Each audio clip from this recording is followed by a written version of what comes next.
Gajwel Pragnapur municipality పరిధిలోని శుక్రవారం 17వ ward PNR gardens road పక్కన వన మహోత్సవ కార్యక్రమం మున్సిపల్ చైర్మన్ ఎన్సీ రాజమౌళి ఆధ్వర్యంలో నిర్వహించడం జరిగింది. ఈ కార్యక్రమానికి ముఖ్య అతిథిగా ఎమ్మెల్సీ యాదవరెడ్డి హాజరయ్యారు. ఈ సందర్భంగా MLC Yadava Reddy municipal chairman Rajamouli మాట్లాడుతూ మొక్కలు నాటి వాటిని పరిరక్షించాల్సిన బాధ్యత ప్రతి ఒక్కరిపై ఉందని అన్నారు. చెట్లు ప్రగతికి మెట్లు అని, పర్యావరణ పరిరక్షణకు చెట్లు దోహదపడతాయని అన్నారు. ఈ కార్యక్రమంలో vice chairman Zakiuddin, commissioner Narsaiah, councillors Dumbala Lakshmi Kishan Reddy, Vanteru Gopal Reddy, Uppala Mettaiah, Boggula Chandu, Balamani Srinivas Reddy, municipal అధికారులు, మెప్మా సిబ్బంది, నాయకులు, మహిళలు, మున్సిపల్ సిబ్బంది తదితరులు పాల్గొన్నారు. గజ్వేల్ ప్రజ్ఞాపూర్ మున్సిపాలిటీ ఆధ్వర్యంలో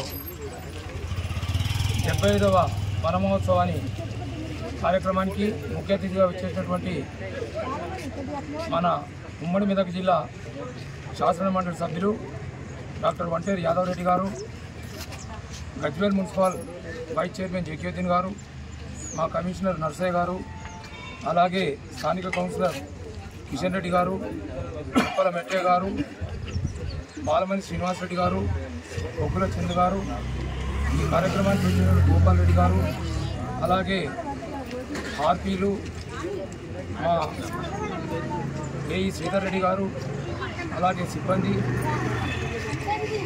గ్రూపు మహిళామణులు అందరి పాత్రికేయ మిత్రులు అందరికీ కూడా స్వాగతం తెలియజేస్తూ, మానవ జీవితానికి చెట్టుకు ముడిపడి ఉన్నటువంటి సంబంధం చాలా గొప్పది. చెట్టుతోటి మన ఎన్నో రకాల లాభాలు మానవుడు పొందుతున్నాడు. కానీ చెట్టును కాపాడేటువంటి ఆలోచన విధానం మానవులో మార్పు రావడమే ఈ యొక్క ప్రకృతి విపరీతాలకు దారితీస్తుంది. కాబట్టి ప్రతి వ్యక్తి కూడా మంచి విశేష కార్యక్రమాలకు, బర్త్డేలే కానీ విశేష కార్యక్రమాలకు ఒక చెట్టు నాటినట్లయితే ఆ చెట్టు 100 ఏళ్ళు కాదు 200 ఏళ్ళు కూడా సమస్త మానవాళికి ఎన్నో ఉపయోగకరమైనటువంటి కార్యక్రమాలు చెట్టునిస్తుంది. కాబట్టి మనం బతకాలంటే కూడా ఆక్సిజన్ ద్వారానే బతుకుతున్నాం. కాబట్టి ఆ చెట్టు కార్బన్ డైఆక్సైడ్ పీల్చుకొని మనకు ఆక్సిజన్ ఇస్తుంది. ఆ చెట్టు ద్వారా ఎన్నో ఫలాలు, పుష్పాలు మనకు అందిస్తుంది. ఆ చెట్టు ద్వారా మనకి ఎన్నో ఉపయోగకరమైనటువంటి వస్తువులను కూడా తయారు చేసుకుంటున్నాం. వన మహోత్సవ కార్యక్రమం ఆనవాయితీగా ప్రతి సంవత్సరం చేసినట్టు ఈసారి కూడా ప్రభుత్వ ఆదేశాల మేరకు మన మున్సిపల్ కమిషనర్, మున్సిపల్ పాలకవర్గం ఆధ్వర్యంలో గజ్వేల్ ప్రజ్ఞాపూర్ మున్సిపాలిటీలో ఈనాడు ప్రారంభోత్సవం చేయడం జరిగింది. ఇది చాలా శుభసూచకం. గత 10 సంవత్సరాల నుంచి కూడా ఏదైతే కేసీఆర్ పర్యావరణ మానవానికి ఎంత అవసరమో చెప్పకనే చెప్పింది. ఎందుకంటే ఈ మధ్యకాలంలో మన జీవితం అంతా కూడా కృత్రిమంగా తయారైంది. ఫ్రిడ్జ్లో పెట్టుకున్న వస్తువులు తినడం, ఏసీలో ఉండడం వల్ల అసలు జీవన ప్రమాణం చాలా తగ్గిపోతున్నది. గత చరిత్ర తీసుకుంటే అప్పటి ప్రజలు నిజమైన ఆక్సిజన్ తీసుకొని స్వచ్ఛమైన కూరగాయలు, పండ్లు తినబడితేనే వాళ్ళు 100 ఏళ్ళు బతికిండ్రు.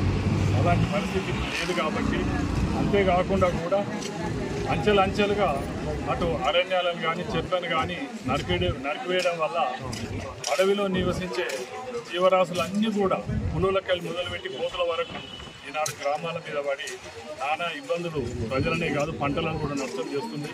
ఇది గ్రహించిన అప్పటి ముఖ్యమంత్రి కేసీఆర్ గారు ఇది ఒక యజ్ఞం లెక్క వన మహోత్సవ కార్యక్రమం స్టార్ట్ చేయడం జరిగింది. అప్పటి నుంచి ఇది కొనసాగుతుంది. ఈ ప్రభుత్వం కూడా ఇది కొనసాగుతున్నందుకు అభినందనలు తెలియజేసుకుంటున్నాను. ప్రతి పౌరుడు కూడా వాళ్ళ ఇంటి ప్రాంగణంలో కానీ వాళ్ళకున్న